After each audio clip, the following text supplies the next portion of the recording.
Hi guys, this is going to be a real quick video. I just want to share an angel charm, a couple of angel charms that I did. They're pretty much the same.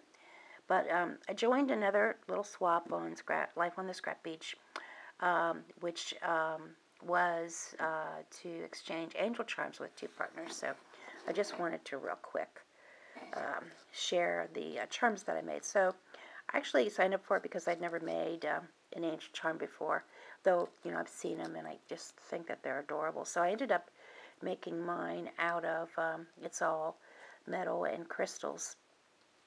And this is the main angel. That's at the end of the dangle.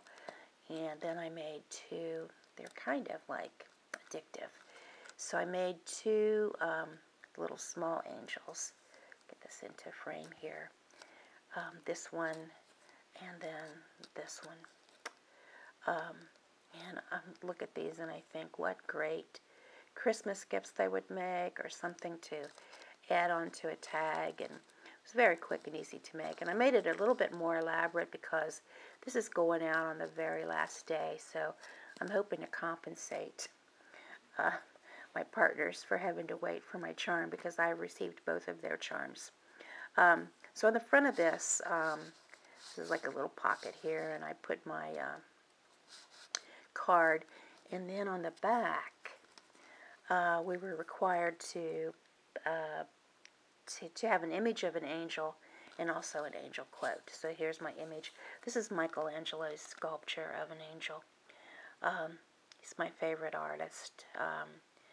Fascinating guy who lived to be 89 years old back in the 15th century, I think. And I mean, that's unbelievable that someone would live that old at that time. But I don't know. He's just very inspiring, and my work in no way compares to Michelangelo. But there are just certain things that about his life and about, you know, kind of the way that he went about all of the painting, the sculptures, the Sistine Chapel, the architecture. I mean, you know, and he continued to work.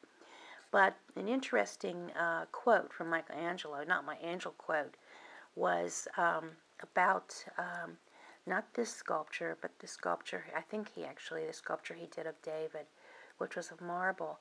And he said that the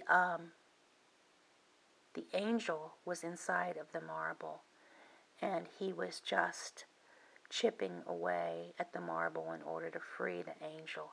Oh, and I thought, wow, sometimes when I'm working on charms, I kind of feel like that. I feel like there is something that it wants to be, and that I am just